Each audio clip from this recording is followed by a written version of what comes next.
want to welcome everyone to Collector's Showcase, a series dedicated to discovering the collector behind the collection. We've all heard stories about trophy collections, the rarest autographs, and even full master sets. But who is behind them?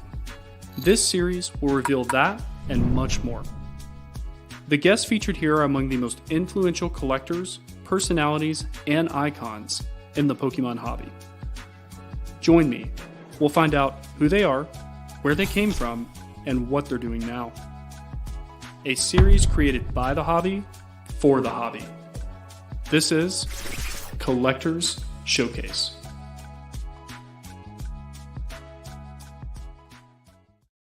Hello, welcome everybody. We are here for episode 4 of Collector's Showcase. Apologies for the virtual background today. We are completely renovating my office and I'm surrounded by a lot of children's toys, which you guys can't see. So appreciate you guys being here. Really excited for this stream. Two of these guests that we have are people that I've followed for a very long time, and you guys probably know them. They put out very engaging, very insightful content, and very excited to have them on the channel today. So I want to start first by introducing our one of our guests. You know him as Pokemon Classics, one of the more educational people that are in the hobby, and one of the ASMR voices of YouTube creators, in my opinion. So everyone, welcome Pokemon Classics. Hey, everybody out there. How are we all doing tonight? Good, man. How are you? You know, I'm doing great. I'm coming off the last little bit of summer here as a teacher. It's about time to go back. So I'm starting to get into a different headspace, but it's been some beautiful weather up here in Minnesota. And, you know, we get the really extreme cold and sometimes we get the really hot, humid weather. And we're in that perfect middle ground where fall is starting to come in. So I'm trying to take advantage of as much outdoor activity as possible. Well, I so appreciate you spending one of your very nice summer nights doing this stream with us today and gracing us with the time. So I hate to have you inside, but, you know, I think it'll be fun. So there's nowhere I'd rather be than out here talking with all the great collectors out there. And I see a bunch of them in the chat. So happy to have you guys here too. Yeah, absolutely. Well, I guess before we get started, if you want to maybe give just kind of a, for anyone who doesn't know you, I'm sure there's very few of them, but anybody who watches back, you want to give maybe just kind of an overview of who you are in the hobby, what you do with your content, kind of the 2-minute spiel, as far as who you are. Sure. So here's the 2-minute spiel. I'm Matt, Pokemon Classics on YouTube, Instagram, and elsewhere, eBay. And collecting, I originally ran a league way back when Pokemon first started in 1999, actually as a participant of the league then, and took over running it in about 2000, 2001, somewhere in there. So that's where my passion sort of started. I've been a collector since then, primarily in the stuff that I grew up with. So we're talking vintage, WotC era cards, and kind of followed the Gem Mint Pokemon strategy of building complete holographic sets of those first edition early sets. And spent a lot of buying and grading and reselling and buying even more on eBay. And it kind of led me to here and got to the point where at one point I was like, I should start like looking at my collection again. It's not doing any good just sitting in storage boxes. So threw those up for videos and watched a lot of other YouTubers like Rusty, TCA Gaming, SM Pratt, those guys that were throwing some knowledge out there for the community. And I felt like there's maybe some things that I had to offer since I have a background in video production, and that's where we are today. So it's been a fun ride, and I think it's really only just beginning because there's a really great future ahead for the Pokemon community.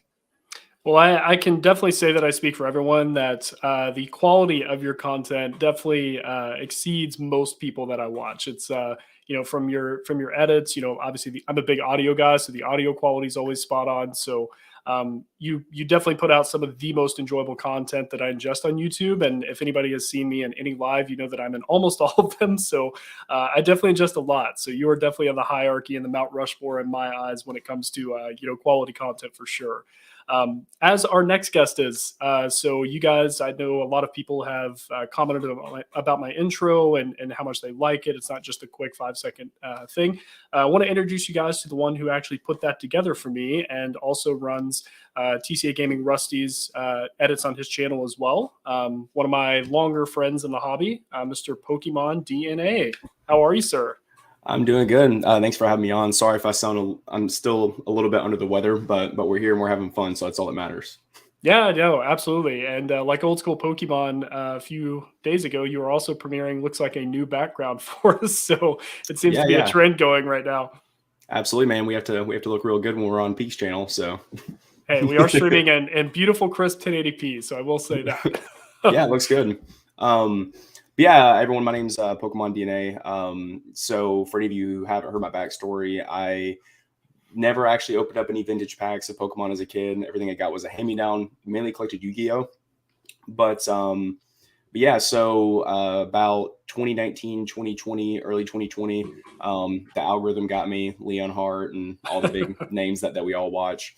Kind of came across my YouTube feed and just a little bit of nostalgia from trading cards as a kid and whatnot. So I just kind of hopped in the bandwagon. Then I was like, hey, I'm gonna go to Walmart, and then I didn't even know what I was doing. I bought like a Sun and Moon theme deck, and I thought it was a pack of cards, and I was just like, and I opened it up and I was like super disappointed, but then it kind of got the urge. I was like, I want to get some packs and see what this is about. And shortly after that, I started buying grading cards myself. And then once I went to the pop-up shop, I was like, man, this is really cool. Everyone in the hobby is so inviting, so welcoming. I was like, I want to take this to the next level. So I haven't posted on my channel in a while just because I've been so busy with editing for Rusty and just life and everything in general. But I was like, I want to create a channel and try to take this to the next level, and try to engage with people, and a lot of people I watch. The first time I had classes on my channel, I told him, I was like, man, I think you're probably like one of 5 people on all of YouTube, and I consume a lot of content, that the first time I saw your video, I think I binge watched like probably like 12 or 15 videos in a row all the way through, just because they're so easy, so enjoyable to watch. But yeah, other than that, I appreciate you having me on, man. It's a pleasure to be here. Yeah, no, I'm excited. It's I was asked for a long time, when are you going to get a channel? And both of you guys definitely popped in my mind as if I was ever going to have anybody on. You two were definitely on the list for sure. Um, so what I want to start with, guys, I want to go through, obviously a few questions. I always like to start with one for both of you guys, just to kind of get the conversation rolling. And I think maybe it was old school Pokemon or someone in the chat mentioned that we've definitely got the editing legends with us. So both of you guys, as we've talked about, definitely put out, very quality, thought out videos. It's not just throwing up a 240p video and terrible hollow audio and calling it a day. You guys definitely put some thought into it, which is great. So my first question for you guys, when content creators do upload videos, what missed detail grinds your gears the most? Whenever you go in to watch something and you have a certain expectation, and then some detail gets either missed and or just completely ignored, and you go, this completely ruins the video for me. To give you an example, just kind of help get started, videos that I watch that have great, outstanding video quality, and the audio is horrible. It sounds like there's a jet engine behind them. You can hear the AC in the office building, whatever it may be. So I'm curious for each of you, is there a specific part of a video that really, you've got your expectation is high. You definitely don't want that missed. And we can start with you, DNA, if you want. So that's a really tough question. I guess more or less like, and it's actually kind of contradicts itself. If I had more time to think about this, I could probably give you a more in-depth answer. But one is audio. My first video that coincidentally has like the most views. I didn't know what the heck I was doing. I just downloaded this editing software, and I'm sure Classics, probably not so much recently when he first started editing, I'm sure he can like relate to this, but it's like, your file crashes, or you have some weird stuff to where you have to like conjoin audio together. So like, and I just didn't know what I was doing whatsoever. So I basically, in a sense, had all my audio for the first half of the video on one track, and the rest were on completely different tracks, all split up. And then, yeah, so it was just a complete disaster. But audio is definitely one, just because 50% of the video that you are watching is audio. And if people get a bad sensation from hearing things from their ears, they're going to be 100% deterred away, because audio is something that, you can withstand bad visuals, but, not to beat a dead horse here, but audio is something that if you have bad, hisses and all this other stuff, it's just, it takes all the enjoyment of watching it away. But more or less just the, I would say when people like don't edit in when they like clearly mess up and it completely takes away from the latter half of the video, and they don't like put any subtext in, or they don't edit it in, and people go in and correct them in the comments. So yeah, they get more comments and it kind of helps them out. But on the flip side, it makes them look less knowledgeable when you could just put a simple text overlay. That's just like a little pet peeve of mine, but you know, sorry if that's not a good enough answer. That's really put on the spot there. No, it's great. Sorry, I had a helper that wanted to help us with the video there for a second. No, I heard the majority of that and definitely spot on. What about you, Classics? Yeah, so like DNA was saying, with audio, there's an unwritten rule when it comes to video production that people are far more forgiving of video quality if it's grainy, pixelated, a little bit blurry, maybe not framed well. People can still deal with that, but if they can't hear or understand you, or there's so much distracting background noise, that's an instant deterrent that's going to cause people to click off. If I went beyond that, I think storytelling is one of the really big things, because any video is there to drive engagement. You want people to interact on an emotional level with what you're saying. So I like to think of video making as a combination of like kindergarten show and tell, right? You're telling your story through the audio and through this personal interaction through your primary footage. But most video producers out there don't have that visual aspect. They do the telling, but not the showing.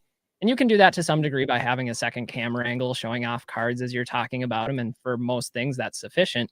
But having B-roll and being able to clip that in, or having text or graphics and being able to clip those in as well, so that people not only hear what you're saying, but can actually experience that for themselves.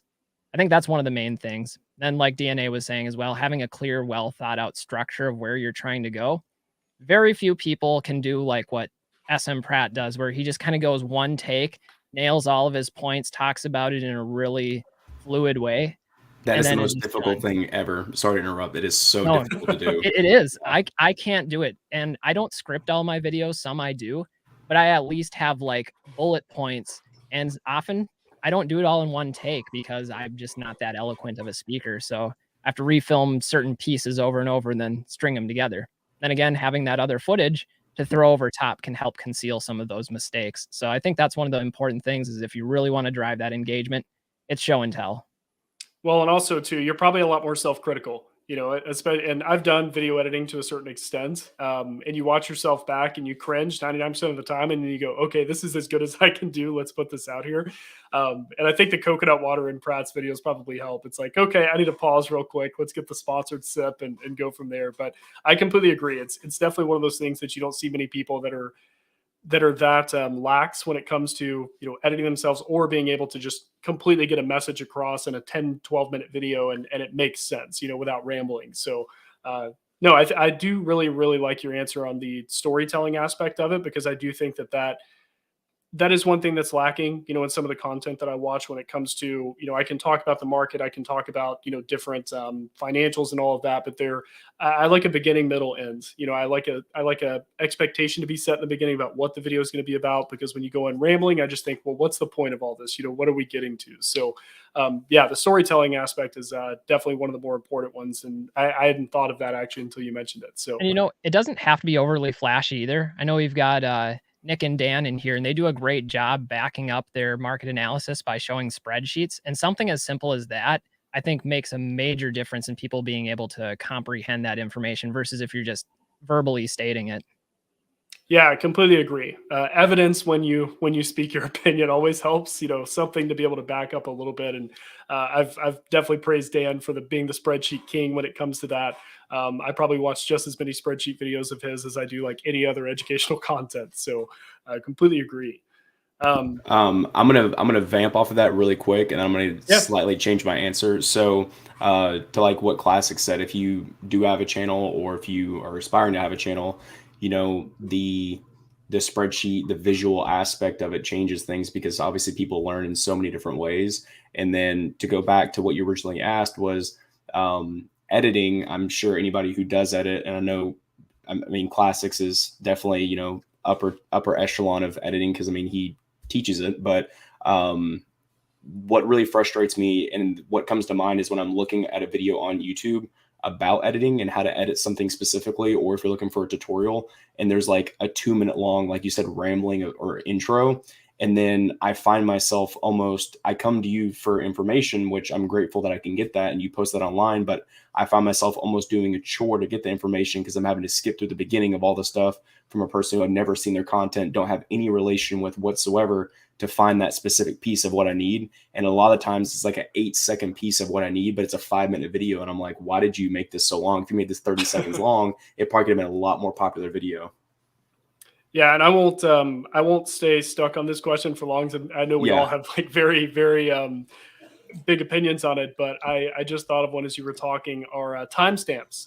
It's one thing that drives me absolutely nuts. If you have a video that's over an hour long and there's no timestamps, it's a grind, and it's tough. I mean, granted, the watch time will be there.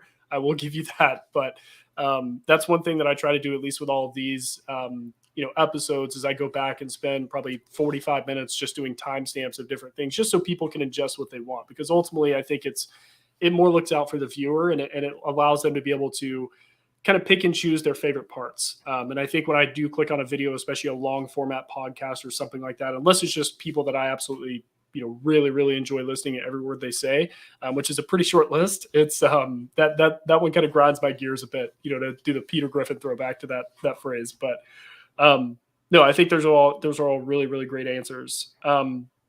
So what I want to do is I do want to go to individual questions for you guys. DNA, I'll start with you because this is something that's fairly recent. I know you just got back from Long Beach Collectacon. So a question I have for that, because I don't believe you've been to a Collectacon before, have you? No, that was my first one. Okay. So what, I guess, lessons did you bring from that, or did you find out when you got there that you could share from a buyer's perspective? Because I know you did buy some cards while you were out there. So I'm curious, what did you find was either helped you, be more successful? Were there some challenges that you ran into as you kind of talked to vendors or different people there, trade nights, whatever it was? But what did you take away from that? And maybe what will you do at the next event, that you go to? Yeah, man, great question. So I'll give 2 parts to this. So if you are looking, majority of the deals I did, so I think I picked up 9 cards for my PC, and then I bought a few things to flip and sell that I plan to, move here pretty quickly. If you are looking to do, because they have like trade nights, for example, like Whatnot put on like a trade event in the hotel that you're at. Even the surrounding hotels, they have like trade nights that people post and, get together, and they're an absolute blast. But if you go to trade night or you're looking to pick up anything for your PC, the $25, $50 stuff that does really well at booths does horrible as far as that stuff goes, because you don't want to bring any cheap stuff, because a lot of people who are at these trade nights know that, they don't want a PSA 8 Evolutions, hollow Ninetales or something like that. Where, so I think your bread and butter as far as making trades to help grow things in your PC, like plus cash, or whether it be they give you cash, vice versa, would be to bring something that's like $150 to like $500, maybe $700 at like the cap, depending on what you're trying to go for. Obviously, if you're trying to buy a $5,000 card, you probably want to bring some, bigger stuff if you have, some bigger collection goals. But I find that a lot of the stuff that's easy to move is between like 150 to like 500 plus cash or something like that. I did a few deals that way, and a lot of it is really just walking around. Like I had an Aerodactyl fossil blister that I just walked up to a vendor, and we did 2 trades, and he just wanted stuff that I had for his PC. And most people are there offering 50 to 70% of market value somewhere in there. And he gave me over market value because he just wanted it. And then we did a really fair trade to where I came out, it was like a $50 item, but I came out like $10, $20 ahead somewhere in there. So a lot of it's really just being in the right place at the right time too, because one of the things I bought, I heard this guy, he had a theme deck jungle case, and I heard him say the price of it, and I was like, you said that's how much? And I just walked over and we negotiated, and I bought that, and I plan to sell it here pretty soon, and I should do pretty well on that. The same thing with a guy who had an error binder. I heard him talking about his error cards. I had a few error cards on me, walked up, sold 2 of them. So it's just kind of crazy how legitimately just walking around will do you wonders, because you're not going to make out well if you're trading to vendors. You're going to make out well to the people who are around the vendors, and when you just hear them talking about what they're looking for. No, I think that is something that I've heard from a lot of people who do go to these events, is being able to break away there. If you are a vendor and you want to walk around and kind of engage in the community, talk to people, because everybody has something on them most of the time. They're there to be able to make a deal happen, or they've got stuff that they're happy to let go of. Anything that you would do different that maybe you did at Long Beach that maybe you'll do different, maybe Denver or somewhere like that? Yeah, that's a really good question. I think I would probably bring more cash, because I was in such a rush to leave. I didn't have enough cash on me. I really didn't bring any cash. It's just kind of like I did cash deals and got some cash in my hands and stuff like that. But there was an incident where I'll try to make this story really short, but there was an incident where I was trying to get it was a first edition Hollow Blastoise. I think it's number 10 in Expedition, and the guy was basically just dumping it. It was on a Sunday, like 2 hours left in the con. Just wanted to move it, like $200 on the last sold. And I was like, hey, I'll give you 20. He didn't want to negotiate at all, which I kind of understood why. And then I was like, hey, if you take $20 less if I give you cash.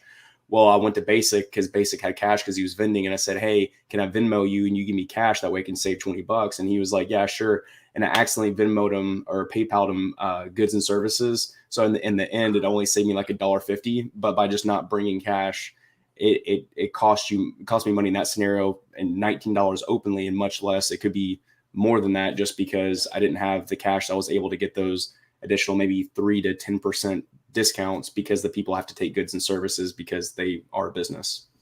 Right. No, that definitely makes sense. And that's one thing I think I saw Dan mention, cash is king. I hear Nick say that all the time, as somebody who's gone, Nick Old School Pokemon, he's been to so many events. And I asked him a kind of a similar question of tips from somebody who's kind of a veteran of running that circuit. And that's one of the things he said, cash is king. He's like, things sound cool when it's on the phone, but whenever you've got a stack of bills in front of you, it tends to sway people a lot more. So Exactly. No, that's good to know. So Classics, one thing that obviously DNA mentioned about you being an educator, you are a teacher. We talked a little bit about that before we went live. So one thing that I've always really enjoyed about your videos, they seem to be aimed at, the majority of them seem to be aimed at kind of educating the hobby on different topics, whether it be like the market or whether it be on specific cards and things like that. So I'm curious, as somebody who is an educator professionally, what strategies, I guess, do you bring from, say your teaching career over to your content? And I know storytelling probably falls a little bit into that, but I'm curious if there's anything that you think, hey, this may have worked to my students, maybe I can implement this into my, content or my video, or maybe a live, whatever you're a part of. Yeah, so I would start out by saying 3 is a magic number when it comes to teaching. Usually if things can be broken down into 3 steps or to 3 processes or anything like that, it's more retainable. So if you go through my backlog of videos, you'll notice that almost every one of them is broken down into 3 or 4 segments. And I just feel like it's more manageable that way. So that's one thing I do intentionally. I also like to start out with like giving the instructional set or like a preview of what's going to be covered and in which way, like how is it relevant? This might shock people out there, but a lot of high school students don't necessarily see the advantage of learning about Shakespeare, about reading a book that doesn't just inherently engage them. So you lose your credibility if you don't have that applicability established right away. So it's my hope anyway that a lot of my videos, even though they might not apply to everyone, but if it's something educational about this is how to grade PSA with PSA, or like things to look for with their grading standards, and one, there's visuals to accompany that so people can tangibly understand it, but also that it's relevant to anybody that might click that video. No, it's a really good answer. And I think back to, when I first started getting back into this, and specifically learning how to grade cards and ship them and package them. And I'll never forget, there was a video I watched, I think it was 10 minutes long, and it was perfect, going through the entire PSA process. And the title was, how to grade PSA cards from, step 1 to step 5 or whatever it was. And the one section that was missing was them actually packaging the cards. And it drove me nuts, because I was like, but wait, you said it was going to be here. So there was no footage. It was just like, once you have your cards packed. And that was one of the things that kind of drove me a little nuts, is that's what I clicked on it for. That's what I was expecting. And that's what was missing. So I think, definitely the B-roll footage of things like that happening are definitely important, in the content, just visual aids in general. Obviously these are more live stream kind of interview segments, so I don't really do those a lot, but I know DNA in your live streams, you've always got kind of games and different stuff like that you put in there, and definitely adds to the engagement. So, yeah, it's in Classics. You and I kind of talked a little bit about this before going live. It's funny how many people can still be, can still learn kind of from that 10th grade education, a little bit. It's like we have to get the attention span. So no, great question, or great answer to that question. Well, I'll add on to that. Even as an established collector that's been doing this for so many years, I learned something new from the hobby on a regular basis, whether it's like a new origin of a card that I didn't know about, or some sort of business related thing. And I can watch other YouTubers out there and other Pokemon collectors and constantly learning from them. So it's just about being aware of the things that might seem obvious to us, but not to somebody that doesn't have that same experience. And then being able to break those down in a way that allows us to think in that mindset of like, oh, maybe it's not self-evident, like that there's a difference between a top loader versus a card saver, and that there's a preference for a grading company on which one you send in. Maybe it's not obvious about the different packaging methodologies and how flat rate versus something that's uninsured works. So I don't know, kind of putting yourself in that mindset of a new collector, I think is important. No, yeah, definitely makes sense. And kind of on the grading market side of things. So this one's a question for both of you guys, and it was I couldn't help but smile as I was kind of putting these together and when I wrote this one down. But so we've all kind of heard the the modern versus vintage, things like that. So and again, a question for both of you guys and kind of a two-parter. So what do you guys think that modern Pokemon collectors / investors are missing when it comes to vintage cards?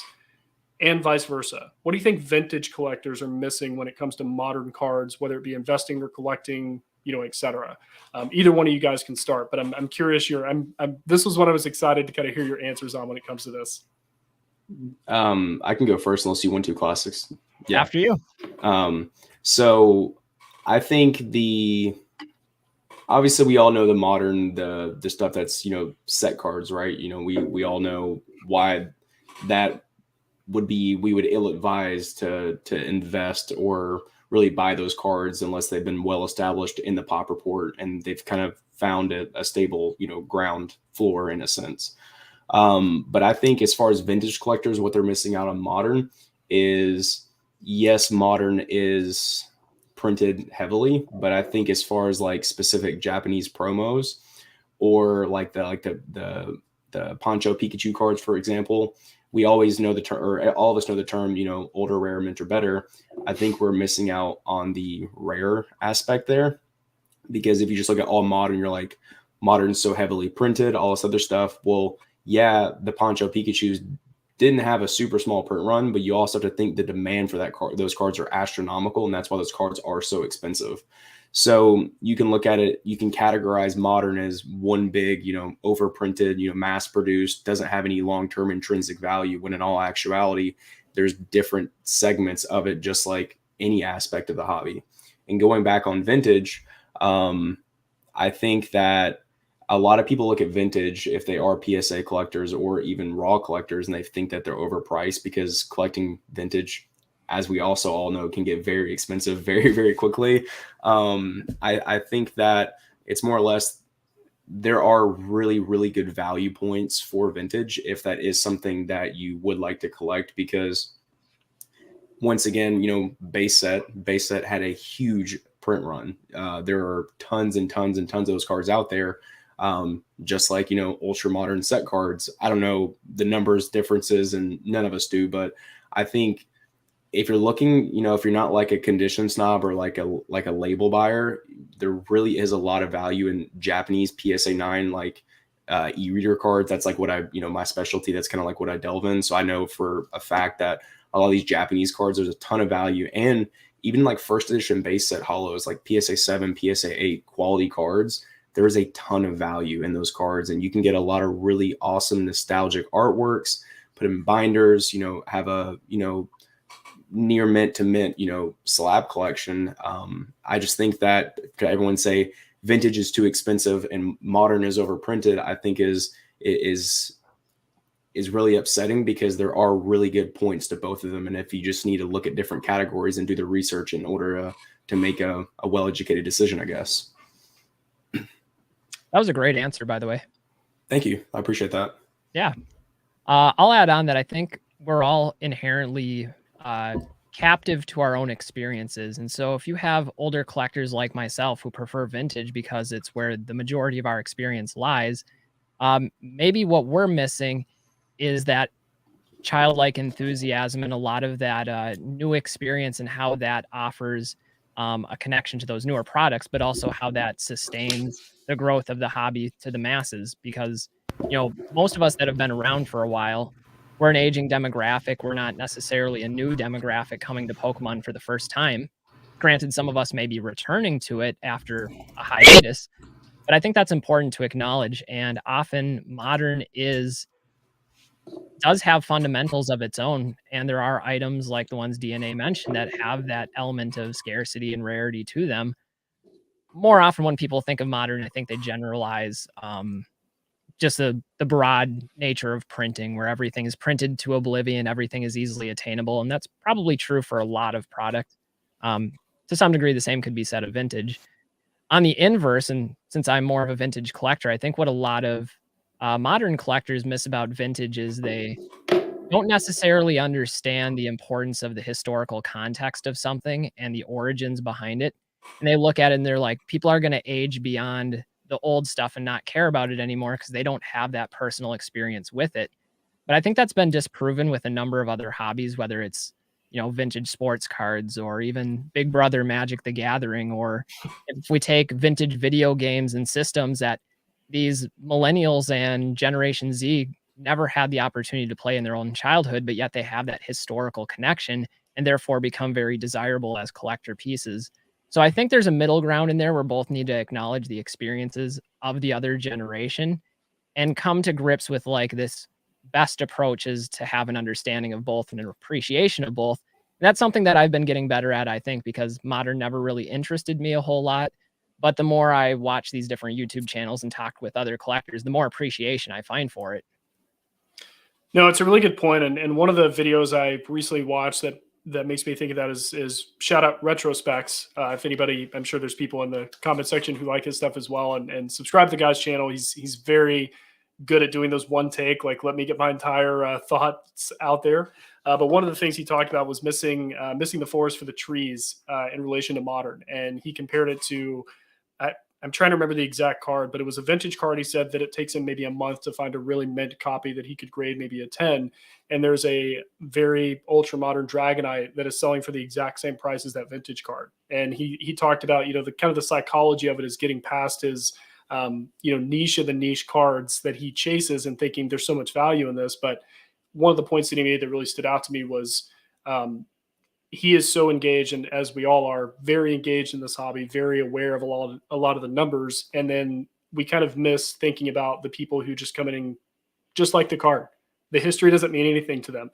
They think Dragonite's awesome, so they're willing to say, hey, this is how much I value this, and I will pay this because that's how much it takes to, purchase this. So that was one of the kind of influences for this question, is I really, really enjoyed his take about, at least from a vintage collector standpoint, because he was one of the people who changed his mind. And he did definitely have an influence on the way that I perceive it as well. Is Pokemon is one big thing. It's broken down into modern and vintage a lot of the time, but at the end of the day, there's quality product no matter what generation that you are. And each generation can kind of exist with each other and like both sides. And that's something that I think that at least for the last, 1-2 years, it's kind of been that back and forth battle of, which one's better, but all in all, we're talking about the same product. It's just different timelines. So yeah, just my kind of small addition to that. But I like both those answers a lot. So let me see here. So I've got, let me take a look here. 2 more questions for you guys, and then one final one that'll be for both of you. And then we'll get to chat questions. I know we're pretty active, which appreciate you guys. Thank you for being patient. I know a lot of people put questions up throughout the live stream, but I like to get through these and then we'll get to your guys' questions for sure. So DNA, I want to touch on, obviously we've talked a lot about, Japanese cards, and you definitely, are a big passionate collector when it comes to those. So I'm curious, with that passion, is there anything that the English side of the TCG can do maybe in the next year that would make you be just as passionate, in collecting those and seeking those out as you are with, it's hard to say Japanese crystals, and that's my vintage brain blocking me, right? But is there anything that could make you just as passionate on modern next year if they did something? Or is it just, hey, this is my vintage, this is what it's going to be?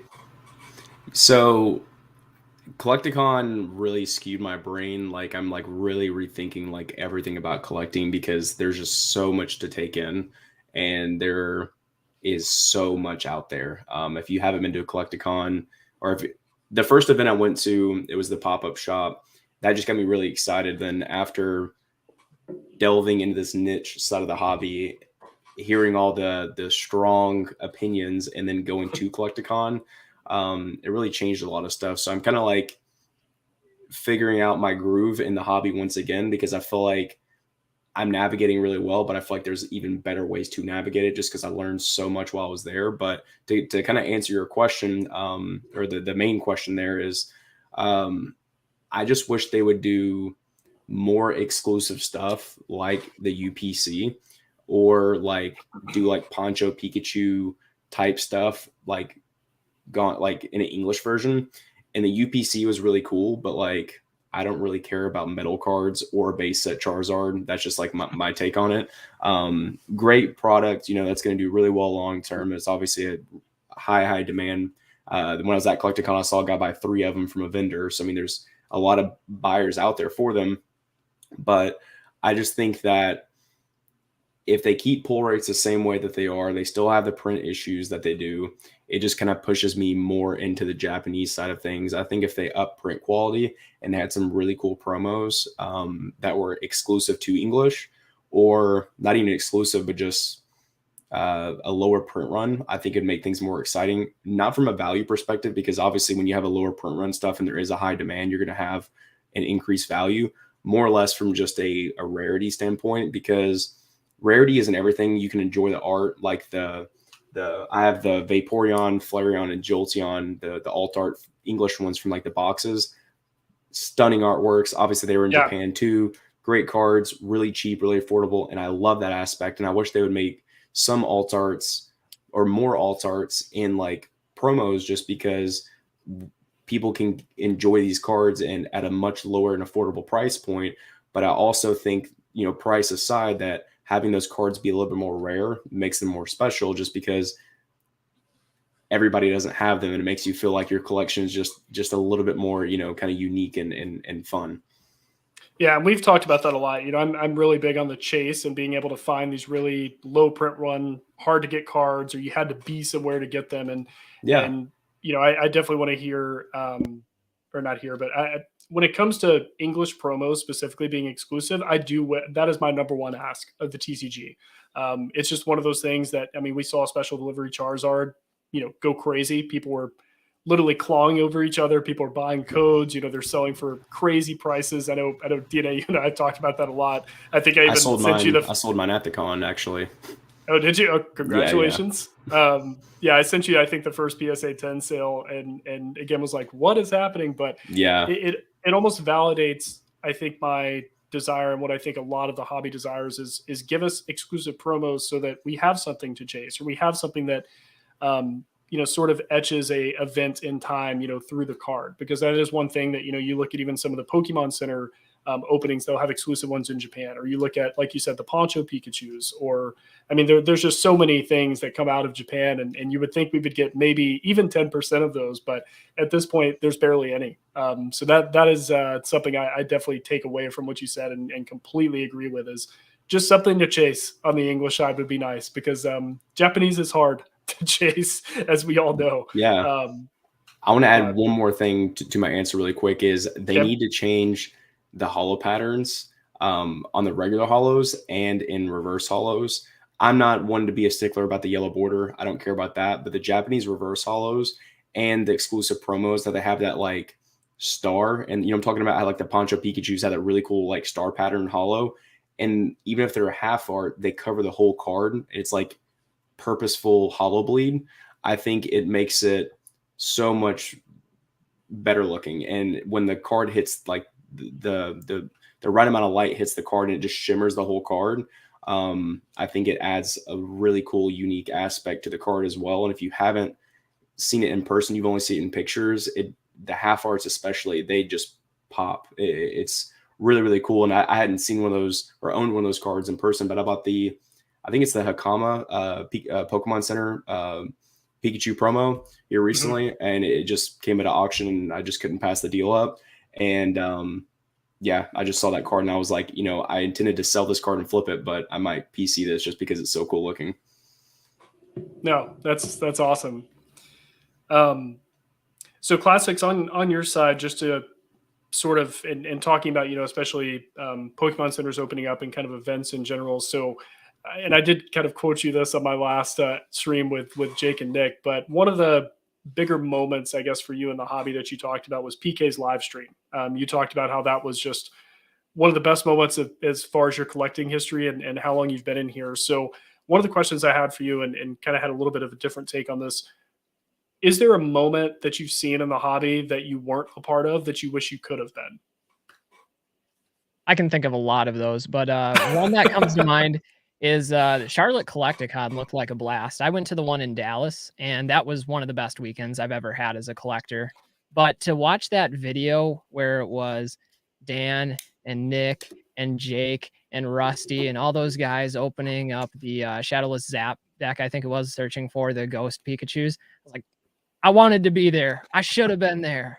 It would have been great. But, you know, there's plenty of those types of opportunities. And that's the great thing about collecting right now is I don't think those types of opportunities were anywhere near as common. And if you look at just the Collectacon circuit, there's what, 6 events throughout the year. You've had some different charity events. You had like Leonhardt's pop-up shop. So there's getting to be all of these different large community opportunities, not just for those that feel like they're on the upper echelon of the hobby, but where anybody can just show up and instantly meet some of these people they've been watching for a long time. And I'm that way too. I meet some of these collectors that I've watched before I started my YouTube channel. I still get a little bit giddy around them. It's like, this is really cool. I'm meeting this person, getting to have an actual conversation rather than just talking through chat or through messages, because it's so much different when you just get to, you know, be there present in person and interact. And that's the best thing. So if I had to list some moments, it would be all those opportunities that I didn't have to go and meet people in person. Yeah, Jake mentioned Charlotte Collectacon was an absolute blast, and that was one of his favorite events that he had gone to. So I've heard a lot about that, and even the video I saw from GemMet, the recap of 2019 Worlds, that was one of the things where I'm like, that I had a similar feeling. I was like, man, that would have been so cool to be a part of, or like hang out and do all of that. It definitely looked like a good time. So yeah, I was curious about that when I saw you comment or speak about, you know, PK's stream. I was like, I wonder if there's something that he wished he could have been a part of, you know, that he wasn't. But no, I like that answer a lot. So final questions, guys. DNA, I'll go to you here. And as somebody who edits, you know, one of the larger channels, being TCA Gaming, Rusty, and obviously, you know, your own edits, you did my intro, you know, you're kind of expanding, you know, your fingers in just about everybody's channel at this point. Do you have any kind of go-to tips for any content creators when they're first starting out on, say, like YouTube, Instagram, anything that could make their content, I guess, more enjoyable? You know, obviously we've all been through the kind of the learning phase, and I feel like you mentioned that earlier. You kind of had you got the editing software, you're trying to make it happen, but I know that you've learned a lot doing this. Anything that you could help one of these guys out the gate, you know, when they do start making content, that you say, hey, just don't make the same mistake I did. Here's 1 or 2 things that I kind of mastered later in my editing career, I guess we'll call it, that they can look out for and maybe adapt early on. Yeah, I definitely wouldn't call it a career. I appreciate you even throwing in the light, but yeah, the easiest thing, and actually I shot a message to the Green Shiz Greeny the other day, we're just about editing, and he uses UCut, and the first 3 or 4 videos that I made that are unlisted, that I didn't like show my face or anything like that, it's a free app on your phone. I don't know if iOS has it, but it's called UCut, and it's super easy. And obviously when you download like software and, you know, you get to the big leagues of, you know, trying to learn and, you know, all the hassle that comes with, you know, fusion edits and all this other stuff that can just be really difficult to work with. All that's extra. That's not needed to, you know, gain a following and, you know, put out some good quality content. But you can do jump cuts. You can add background music. You can add in, you know, pictures and slides and, you know, different text transitions, and you can all do it on your phone. It's incredibly easy and it's free. So if you're just getting into it to like get your feet wet, I'd recommend just downloading that, because you really can produce, good quality content on that. And if you have a mic set up, or if you just have a $100 Blue Yeti mic, you could probably get one on eBay for 40-50 bucks. With, your phone camera, and that you can start creating, pretty good quality content for 40 or 50 bucks. And you don't even need this, because our phones have such good mics nowadays, as long as you're in a good room. Would you say it's worth waiting to start content and putting out content for you No. to have the tools? Or do you think it's good to just go ahead and just get it out there and then kind of improve over time? Definitely. I think it's Think Media, but everyone always just says, just press record, because that's the hardest thing to do. And whenever you just start creating content, I think that's, you're gonna be like, oh, I want to do this. And then you have something to like go and do that. Where if you're not actually creating content, and you don't have like video ideas and stuff like that, it's really difficult. Just post the videos as they come out. It's never bad to be 2 or 3 videos ahead, but getting like I want to get 10 or 20 videos, get good at this, and then post them, aren't good, because your channel is going to adapt over time. And I just think that, waiting to do it, you're costing yourself time, when you could be, building a following, and not even necessarily building a following, but just having, more friends inside the community to where you can make connections. That's a really good point. I like that a lot.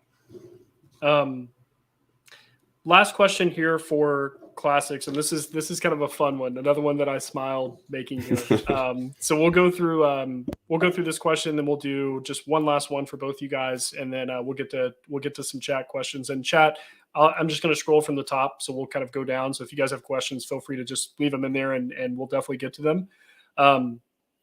So classics, obviously you're a very big outdoors guy. I've heard all the stories, like, you're a big hiker, you do a bunch of stuff like that. So this is a outdoor Pokemon question for you that I thought was pretty unique. So it's a, would you rather hike Mount Moon, explore the Safari Zone, or be the first person to map Rock Tunnel? Ooh, which, for anybody who doesn't remember, Rock Tunnel is the one you have to have flash, that has like 2 million Zubats in it, that you every 3 steps.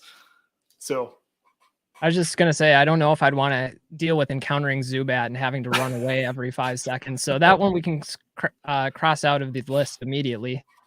I'm actually not all that outdoorsy. Like, I do like different types of outdoor recreation. I like hiking, like you mentioned. I do a lot of skating. That's probably my biggest hobby, is inline skating.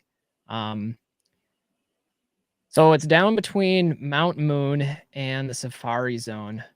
The Safari Zone is pretty cool. I mean, you get a lot of opportunities to catch Pokemon that you can only get in that location. So that's tempting. Probably can skate there, I would imagine. You think so?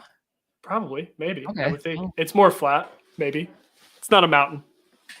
Mount Moon, though, I mean, you get the Moonstone. It's where the Clefairies are hanging out. I've got some bad experiences with the Clefairies, though. If you've ever played like the mini games in Pokemon Stadium, the original one, where they, tell you Simon Says or whatever, left, right, up, down. Do you know what I'm talking about? You just called back to a memory I have not thought of probably since I played that game. I just pictured it in my mind when you said that. That's too funny. Yeah, so I think that that ruins it for me. So we're going to the Safari Zone, I think. All right, Safari Zone. That's the winner. That's funny. Yeah, I was trying to think of all the different locations, and I was like, I think that'll be those will be some 3 fun ones. And I would have been surprised if you said Rock Tunnel, because I don't think anybody likes that place. Can I deflect the question back to the both of you as well? Like, which of those 3 would you guys choose? What I was going to say really quick is, we were talking about Dan. This all stemmed from you classics, talking about the Zap Deck Day, and I'm sure we all know the story about them riding 4-wheelers and stuff like that. If I can get a video of Dan riding that small 4-wheeler, I will crop him out of there, and I will make a video of him riding through the Safari Zone, all free. I would love to do that, because I think that'd be so funny. Yeah, that was one of the parts that stood out so much in some of the stories that they were putting out, was massive Dan on this little 4-wheeler, just like cruising in the background. Yeah, that was pretty great. You can answer that first. Man, I'm gonna go Safari Zone all day, just because of the Pokemon.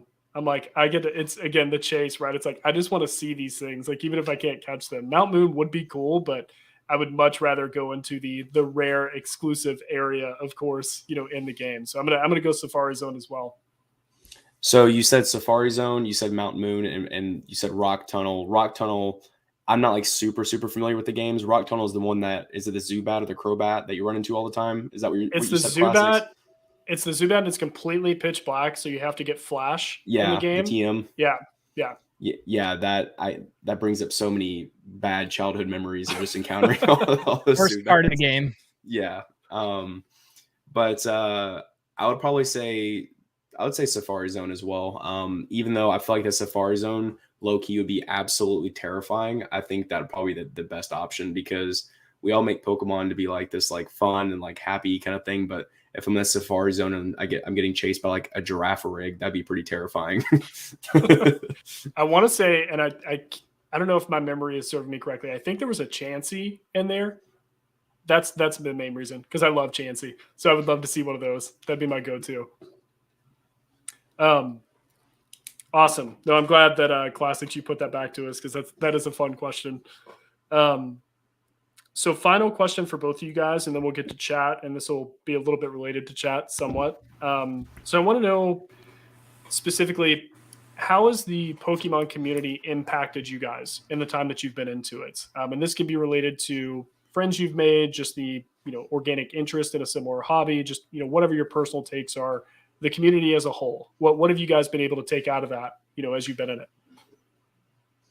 I can handle this one first. I think it's been pretty I'm hesitant to use the term life changing because that's almost over dramatic, but I think that applies here in terms of like some of the different skills that I've learned through Pokemon, maybe not intentionally at first, but like certain business related skills, certain things like how to assess condition, how to store stuff, help refine video editing skills, because this is a particular genre that has its own like quirks to it.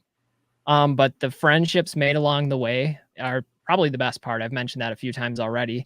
The experiences, like, I don't like to fly. I'll do it begrudgingly, but how can you say no to going out to a Collectacon and hanging out with people that, you might only get to see once a year, if that, or going down to Las Vegas for an event or whatever. Those are things that I would probably never have otherwise done. And they're some of my best memories of the last few years. So when you put that on top of all of the other things, on top of building a collection and watching that grow and having just the entertainment value of that, but then also getting to correspond with all these people online and have this platform for, hopefully, I like to think of myself as being a somewhat positive person. And that's kind of what brought me into teaching. Wasn't for glory or for some sort of vast wealth, but to be a mentor, be an inspiration to other kids that are at a difficult time, a definitive time in their life. And I hope that that's kind of the avenue that YouTube provides as well, is to maybe bring some of that optimism and lightheartedness to the hobby and not make it all about money or about controversy or drama, which, as we've seen over the last couple of years, can be the case at times. So I don't know. I would say life-changing. I think it's been a life-changing experience, and I like the direction that it's going. It seems like it's healthier than ever, that there's a lot more people that are in it for the long haul, and that all these opportunities that make it fun and exciting are just being amplified. It's like a ripple effect. So I like it in that regard, regardless of what prices do or print production numbers do. That's just one small piece of the much larger pie. Great answer. Yeah, fantastic answer.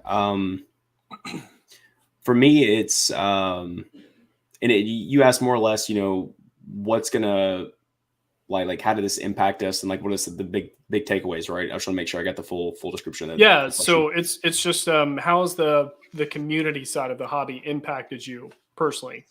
Yeah, so in a sense, it's like, I'm sure we can all relate. It's like a second life, I guess you could say. In a sense, it almost feels like if you can like put an analogy, it's almost like it's like a video game in a sense. It's like, we have all these people that we talk to all the time that are, placed all over the country, and we're all in this, small niche, but not like this is like small niche stuff. But as far as like outside of this, or when we expand outwards to the community, I mean, it's a relatively large amount of people. They're not everywhere, but they are all over the world. And I would say that like probably, just really the relationships and the memories. And you can look at, so if you're not in the hobby, and I'm going to put like a broad perspective from someone who doesn't know anything about Pokemon or anything like that. If you look at Comic-Con or Collectacon or anything like that, you can be like, oh, those people are just, nerds or whatever it is, the negative connotations that come with being, inside of the hobby.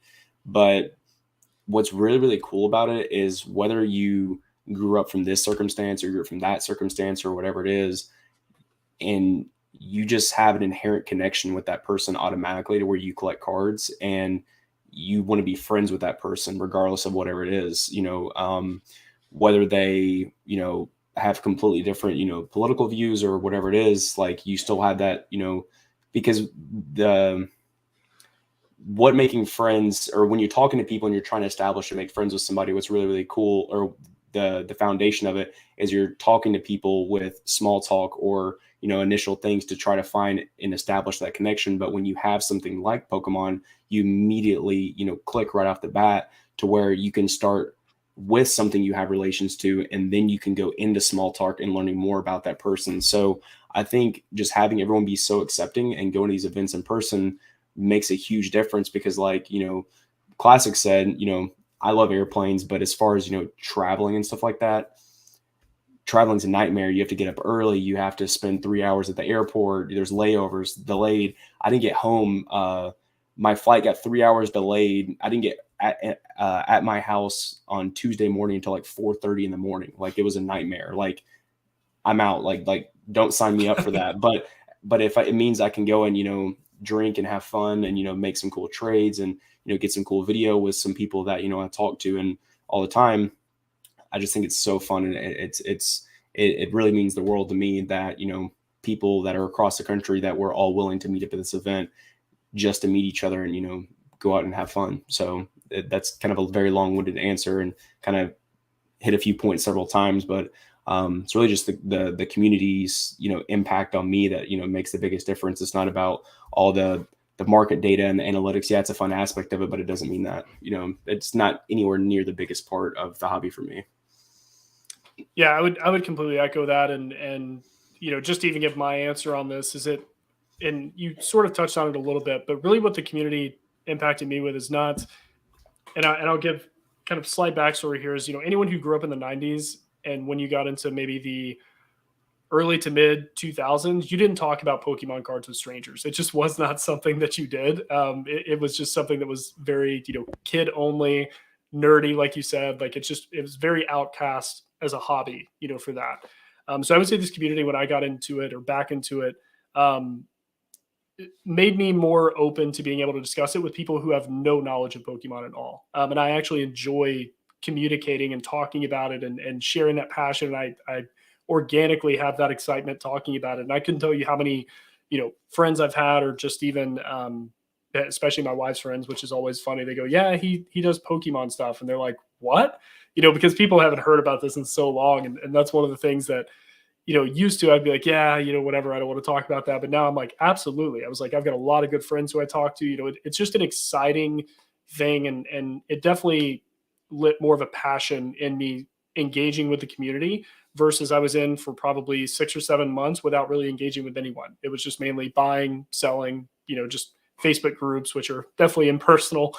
But once I actually started, engaging in Discords and doing Instagram and like talking with people, it definitely made me realize that, as you mentioned, it can bring a lot of different people on a lot of different paths together around one thing, which has been, at least going on, the few years I've been into it, one of the most exciting and one of the most important things that I cherish, at least out of the hobby. So, yeah, I thought that was a good positive one to end on as far as the question. But I think both great answers. And just to add on real quick, something I've talked about before, and I deal with students a lot in class, is we talk about that dichotomy between process and outcome, or journey and destination. I think that's kind of what we're all getting at, is for a lot of the time spent in the hobby, it has been more an outcome focused endeavor of collecting, selling, buying, collecting, building that. And I think in the last few years, for a lot of people, it's opened that door to treat it more of a journey. and enjoy the process. And the process is so much more rewarding than the actual outcome. And it's great if you can have both. And I think, again, that's one of the reasons why the hobby is probably healthier today than it's been in any time that I can remember. Yeah, completely agree.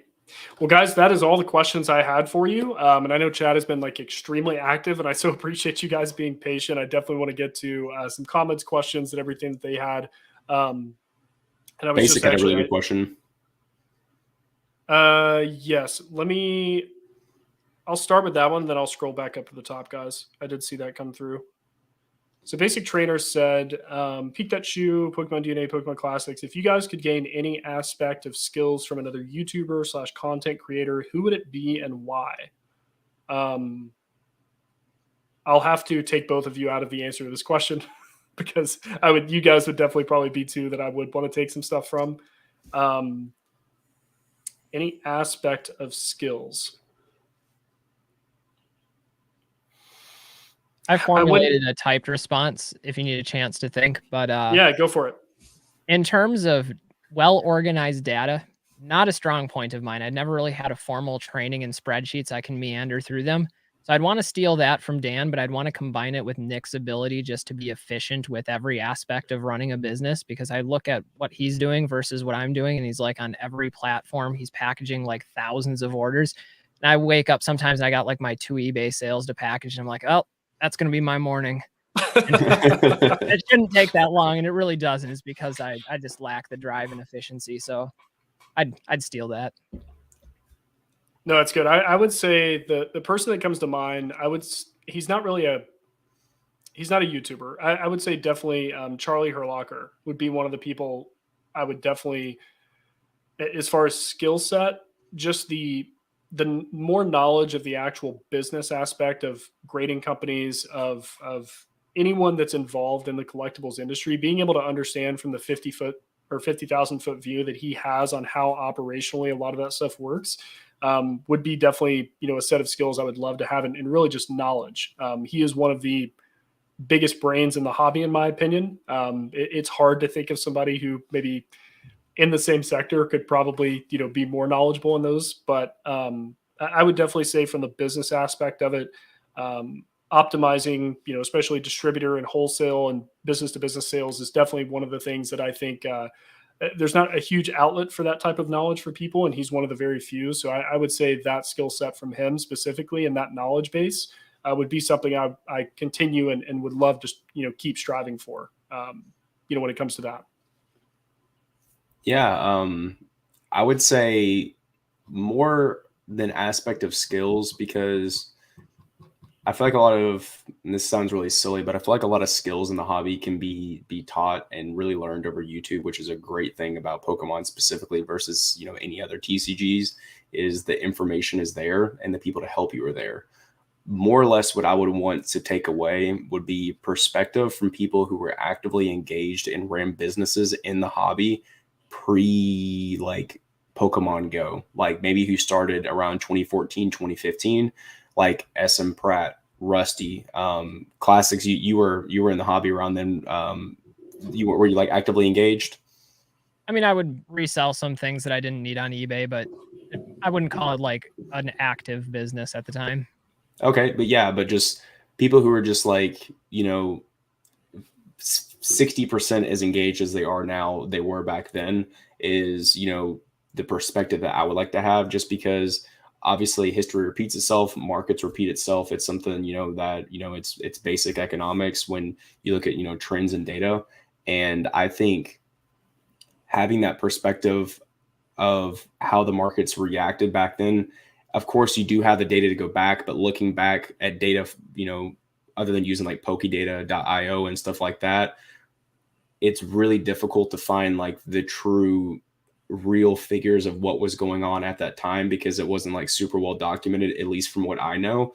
But applying that perspective of what I could have learned then into right now, I think would help me light years, just because the hobby is very predictable right now. In certain areas, you can see there's very clear trends in specific areas that I don't want to get into, but there are very clear trends of things going up and things going down.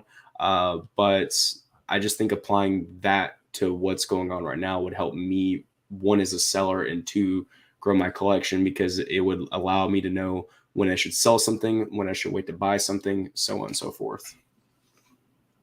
Nice. Skater Nesto, yeah, I got a question for DNA. Can you tell the story of the trade with Flex where you got the Espeon 10? Thanks. Yeah, so I actually have it right here. I got the Espeon PSA 10 first edition Town on a Map. Flex Gods and I were chilling in the lobby, and he had a few cards that I wanted, and I had a Sableye PSA 10 from Sandstorm that I didn't even want to sell, but he really liked that card, and we ended up doing a trade plus cash on that. Probably some of the cooler deals I did was it was actually really funny because no, that was somebody else. Somebody recognized me in the lobby. I thought it was him, but I was in the lobby with Tennis Wolf, who's in the Discord, and he actually had 3 cards that I needed. So we ended up doing 3 deals together, and that was really, really, really cool because his collection's actually pretty insane. And he just opened up his Pelican case, and I was just like Shining Magikarp, Shining Gyarados, like all like Japanese, like really cool stuff. And I picked up a Gengar. I picked up from Expedition Japanese base. I picked up a Split Earth Alakazam and a Arcanine from Town on a Map. So it was really, really cool to have other people who are into collecting, you know, the niche weird stuff that I do, that are in the community that I knew and people that I didn't know. I did love the Alakazam, by the way. That is one of my favorite Alakazam arts of all time. So I saw you post it up. I think it was either today or yesterday. Do you like that one, or do you like the one from Expedition better? The one you posted, for sure. Okay.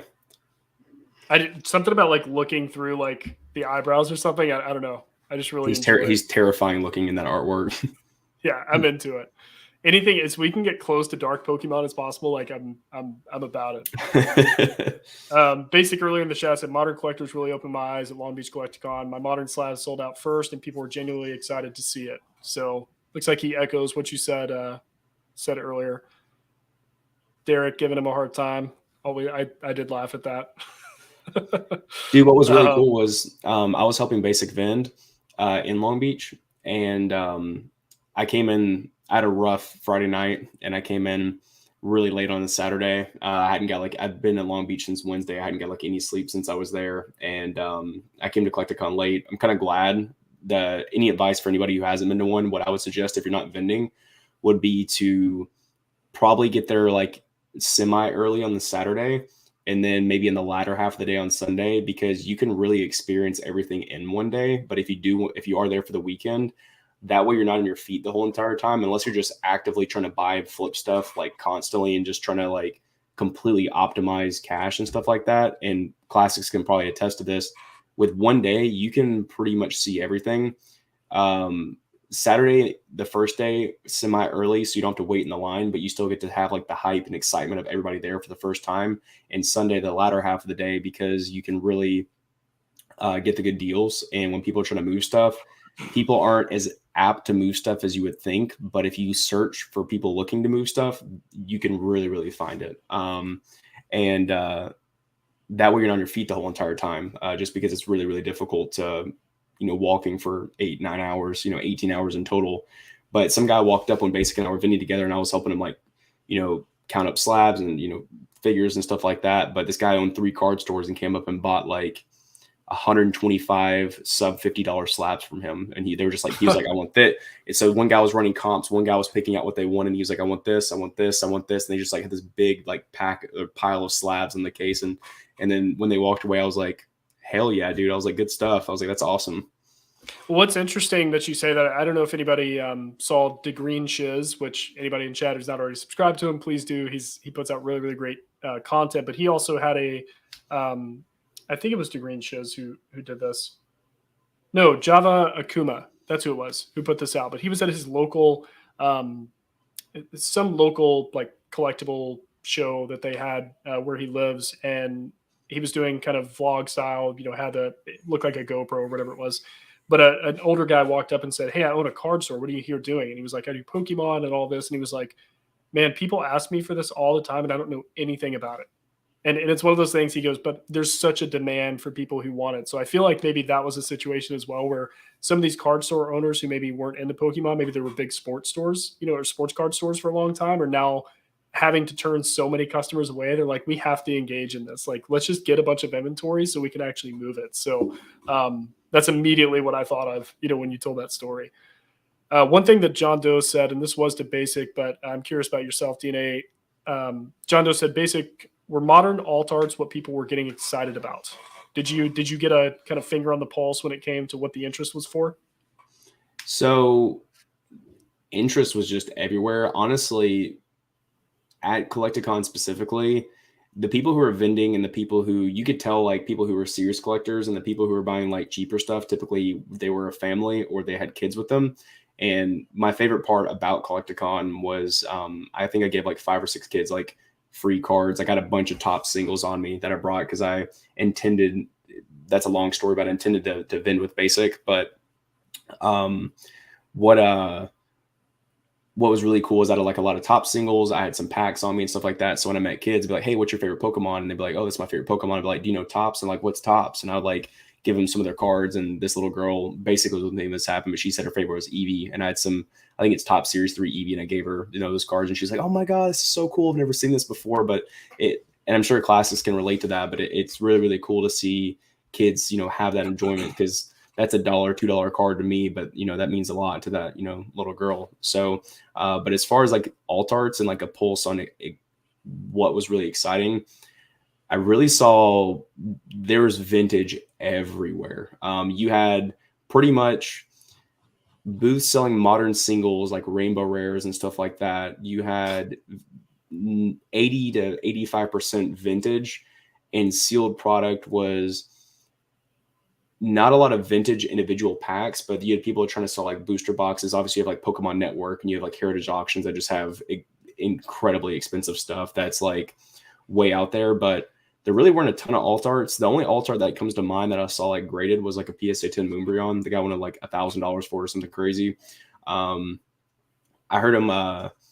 He had a Japanese one too, and he was talking to somebody. I heard him say 800, and I was like, "You want 800 for that?" I was about to like snap call the Japanese one, but like, I'm gonna put this on eBay like right now. But now he goes, I paid 1,100 for it, yesterday. So the only like crazy thing about alt arts was I was hanging out with the guy the first day in the lobby. I got a video of it, but he had a binder with every single alt art in it, and that was really, really cool. He had duplicates of some stuff, and he's a big binder collector, and his buddy he was with is a big EX collector, and he had a binder with every single EX card from the EX era with an exception of like 8 or 10 cards. It was really, really cool.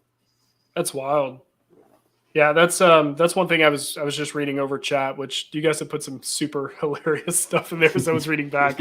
But yeah, that's one of the things people said is I think Basic made the comment, Long Beach Collecton maybe believe there is no such thing as a bag. So that's a good thing, I think, because everybody is just, everything is awesome. That's what's nice about the amount of people involved in this hobby. And what did you say? Classics. I think you said bag is in the bag is the. It's a mindset. And then somebody followed it up. I'm not sure who, but they phrased it better than me. They said bags are in the eye of the beholder. Yeah. Like that. Whoever said that, that was great. It's probably Thrifty. I think she's been throwing it out there. So the Green Shiz, actually, he's in chat. What's up, man? He said, question, what is your second favorite collectible type? Games, comics, coins, etc. behind cardboard? It's a really good question. Man, that's hard. It's still Pokemon related, but I collect the t-shirts from like League days, and there's actually a lot more different varieties than what people would realize. And there's at least a couple that I'm having a very difficult time finding. And they're not particularly valuable or anything. There's not a great market out there for shirt collectors, but I like to frame them up and throw them on the wall and just have like a mosaic of different shirts. Besides that, it's just a lot of just like nostalgic mementos. It's not necessarily like one cohesive collection of things, but just things that I relate to. Like I've got some Harry Potter stuff. I've got a collection of all the books, and they're the personal ones that I got and read. So I have various shelves of just like things that are personally meaningful. Yeah, mine is I wouldn't say that there's a specific like second favorite. I think cards in general are going to be probably my primary enjoyment. But But just the other like couple of things that I do dabble in and enjoy, sneakers are a big one. If anybody's in Pokemon or Pokenomics Discord or Professor Oak's Discord, you'll see me post like these crazy Yeezy shoes that look like bug feet, like stuff like that. Like I really enjoy like that market. There's a ton of humor and like roasting in the sneakerhead market. So I always like, I really just lurk it and just like read what people do, but I really enjoy shoes. I don't know why. I don't even wear them. Like I wear like the cheapest like little slides that you can find. And I just really enjoy like getting stuff that's really hard to get because they're raffled off. You can't buy them in stores, and that immediately got me hooked. So if I had to pick one, I would say sneakers, but I do think video games are probably one of the coolest collectibles, like sealed video games. I really, really enjoy those.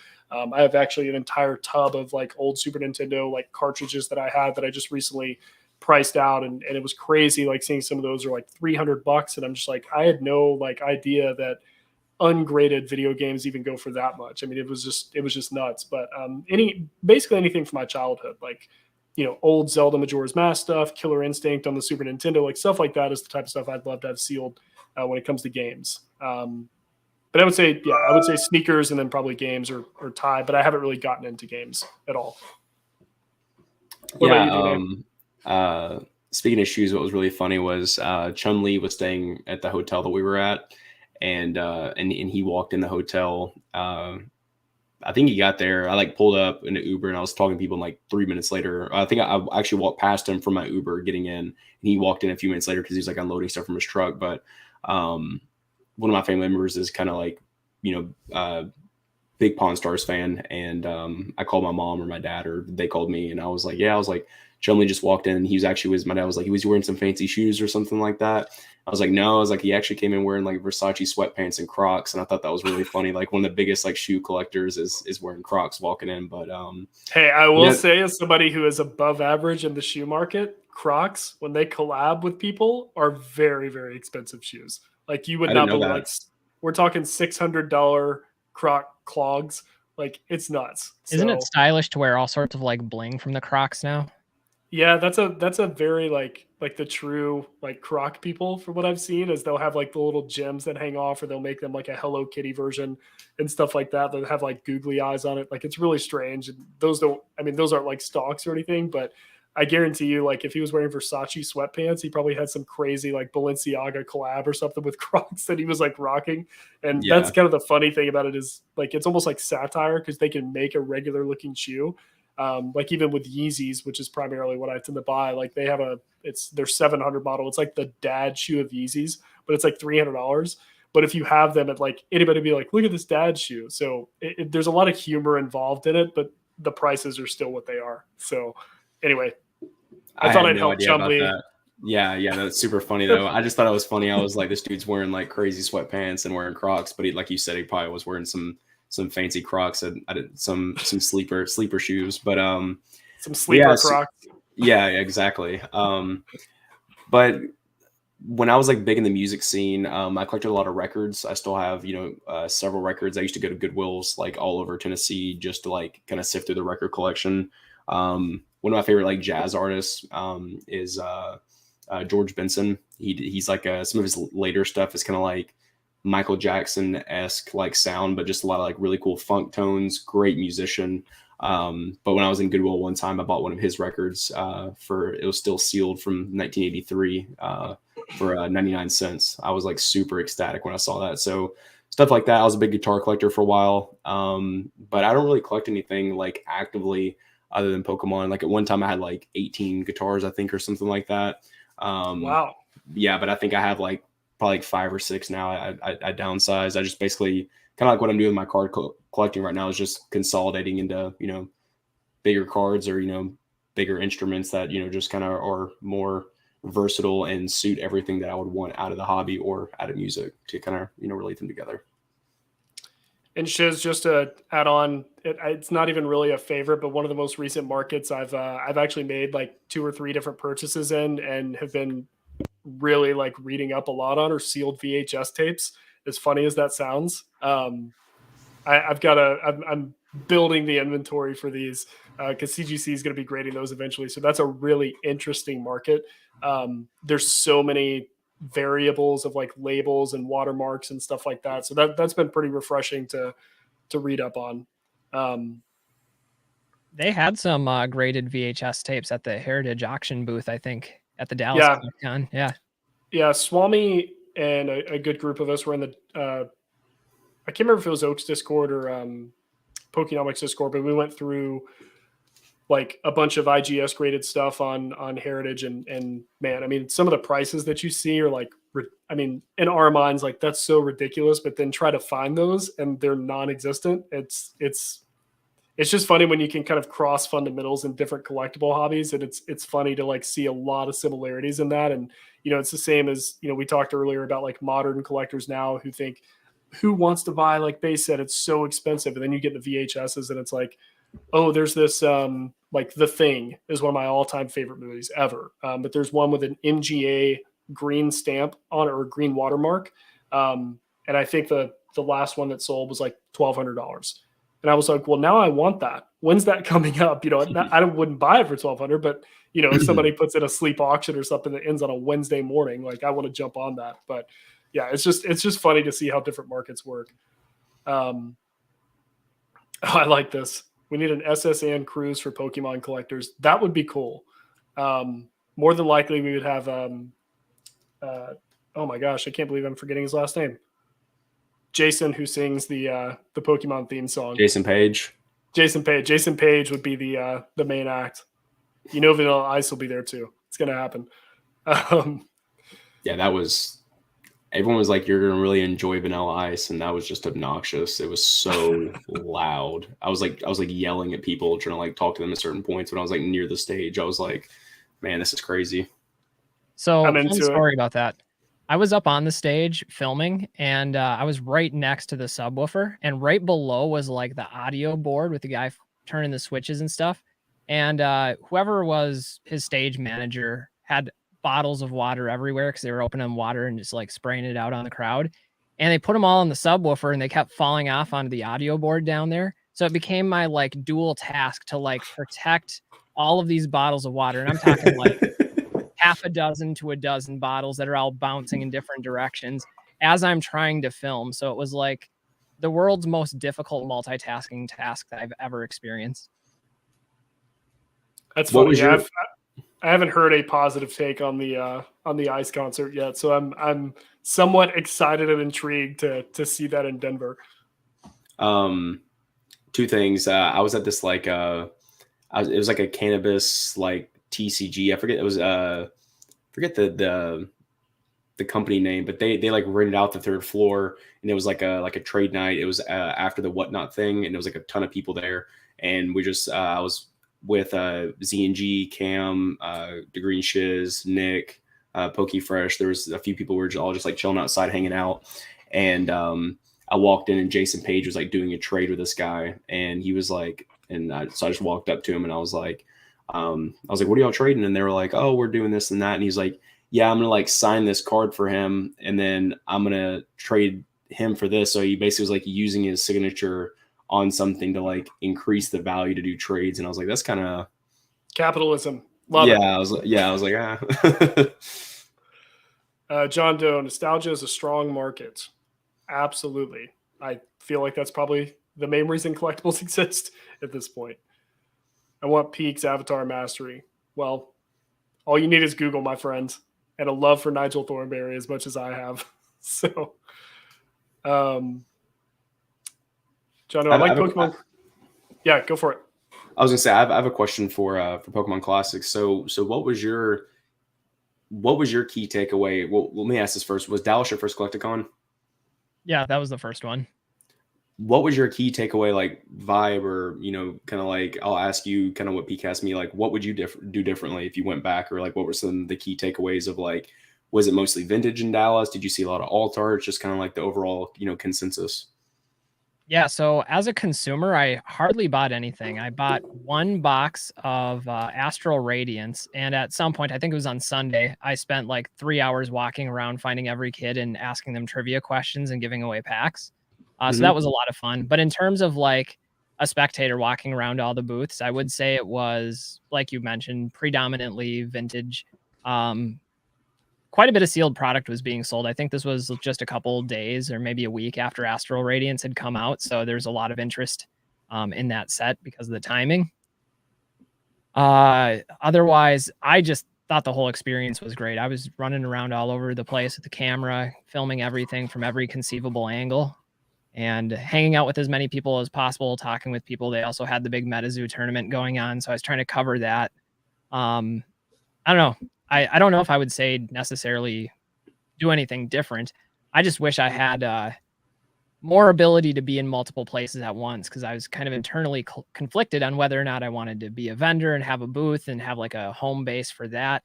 If I wanted to exclusively go around and do filming, if I wanted to interact with people and do filming of like just talking with people. And Gary's the one that got me an all access pass. So I was kind of stationed over there, help him set up his booth. And so I was kind of like just trying to take in as much as possible. And I think that was a good approach to it, because then I got a little of everything. Yeah. For me to kind of vamp off what you said, it's like I went there with the intent to film a lot of stuff and do like a really cool video, kind of like what you did at Collectacon.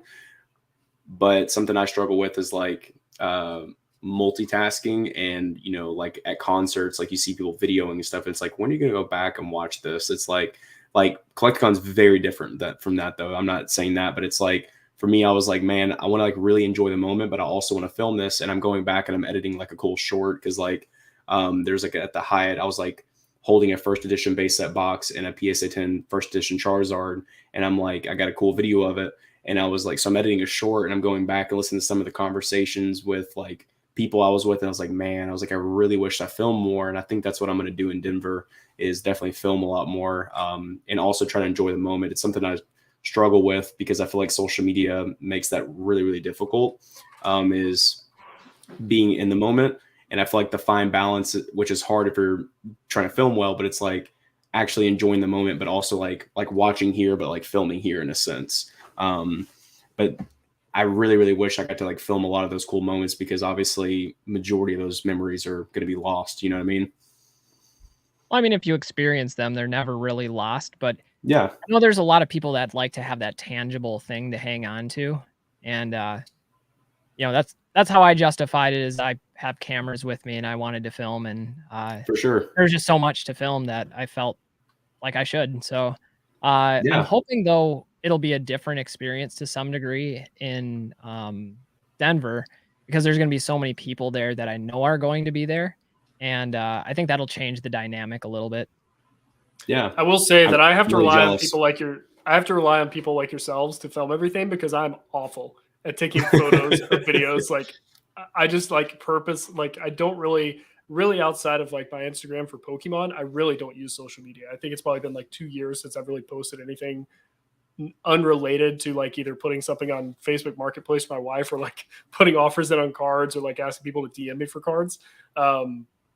So yeah, so that'll be something that I always enjoy, vlog style stuff. That's why I watch like the Green Shiz's stuff and Java Akuma as well, because I'm like, I would never be the guy who would record, edit.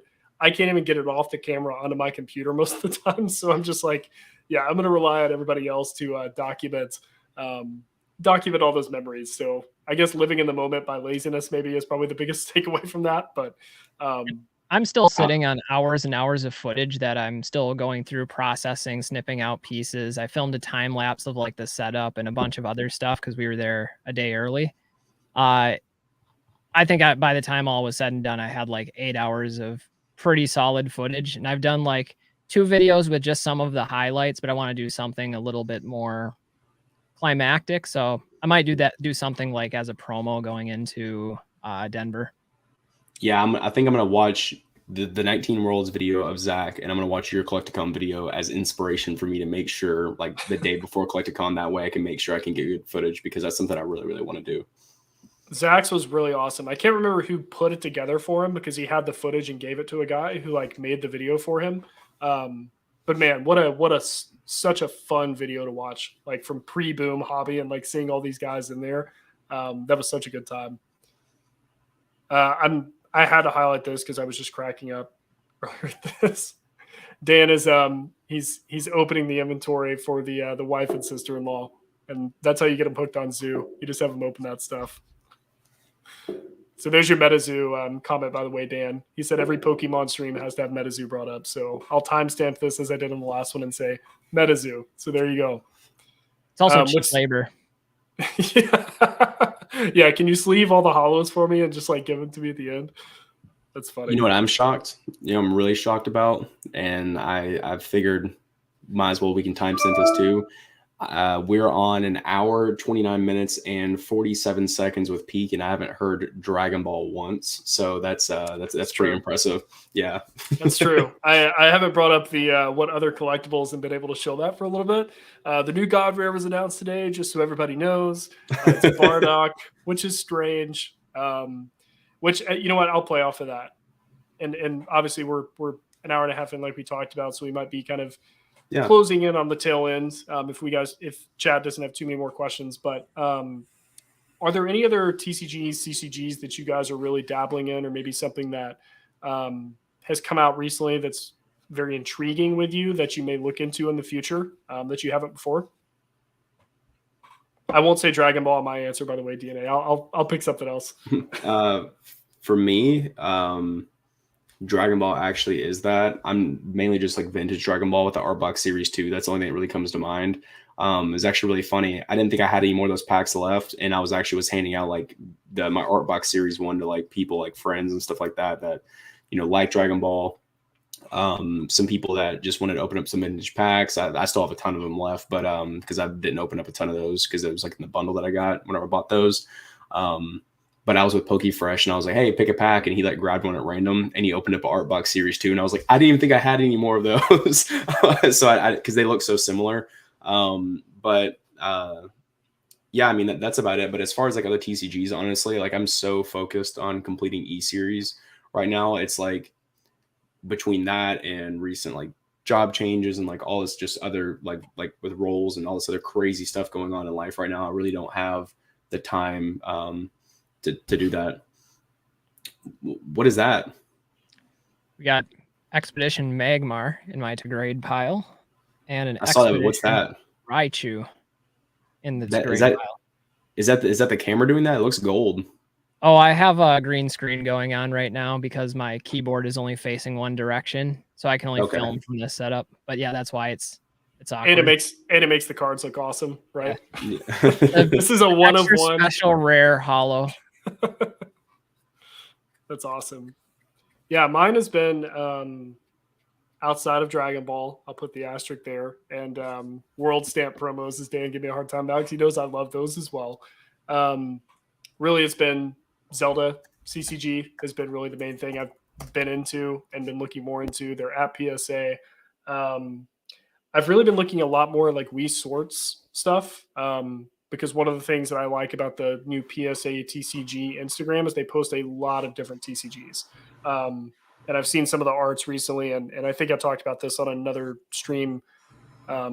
Maybe it was with Jake and Nick, or maybe the one before that. But there's a Batman card that they did from it almost looks like a Japanese vintage anime Batman where he was like a samurai and Joker was a samurai, but they did an art for that card. And that's been one that I've been kind of eyeballing and just seeing prices and maybe hoping to maybe get into that a little bit more because I do like their product. I mean, the art on it is phenomenal on some stuff. And I think I mentioned in the last stream I did that, they kind of go a little bit off the wall with me with some of the waifu cards that they come out with. And maybe that's just how the anime, presents them. But, for the IPs that I recognize, I've enjoyed some of the arts from that. So that's been my recent research when it comes to another one.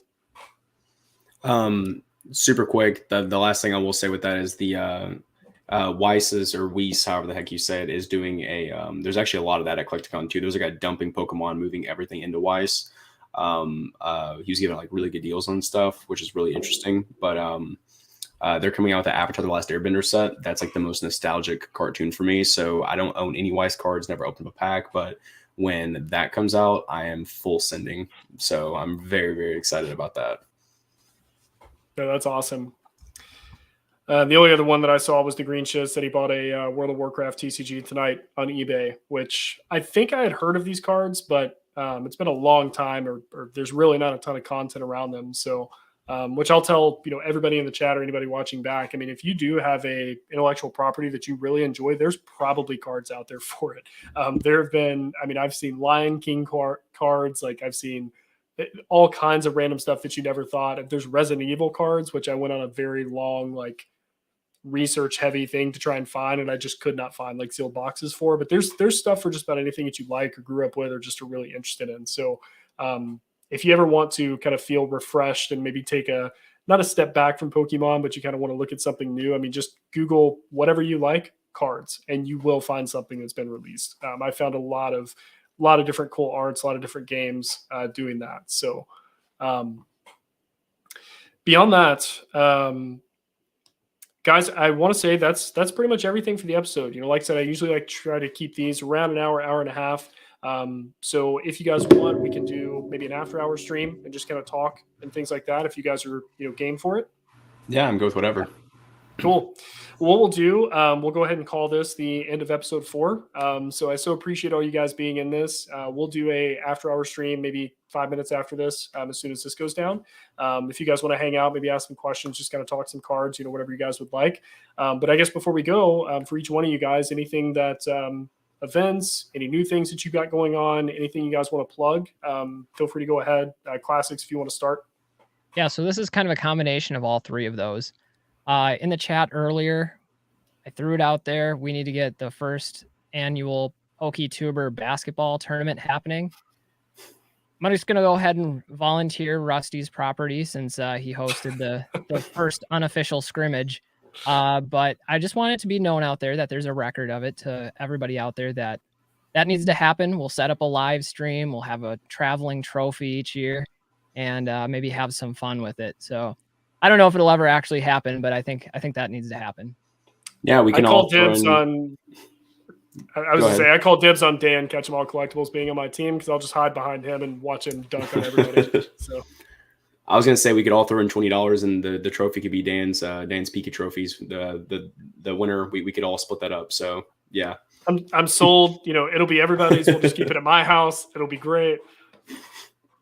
We can fractional share it. But yeah, I mean, nothing new. Just going to Denver. If you have any Japanese E-Series PSA 10 first edition, hit me up. Other than that, yeah, it's been a pleasure to be on your channel, man. I've been looking forward to this for a little bit, and I'm looking forward to all the further guests that are going to be coming in the future because I know you got some pretty cool people coming on. Yeah, absolutely. And I have all of, obviously Pokemon Classics, Pokemon DNA's links in the description, guys. Please feel free to follow them. They put out awesome stuff pretty regularly. So I know right now our next guest will be actually Dan Catch 'em All Collectibles and Pokemon Radar.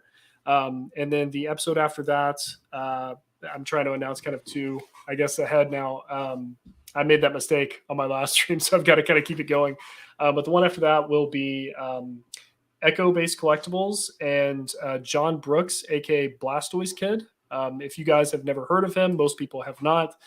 Feel free to look him up on Instagram. Probably one of the most unique, interesting stories from an old competitor. So obviously you guys will be able to see the stream. So, feel free, like, subscribe, notification stuff, all that. I don't care about the algorithm really. I just want you guys to be reminded when these things go live because we have amazing collectors on this show, obviously as these 2 are as well. So really appreciate everyone watching. And like I said, for anyone in chat who wants to hang out in the after hour stream, we'll be live here shortly. So thank you guys so much. I'll see you.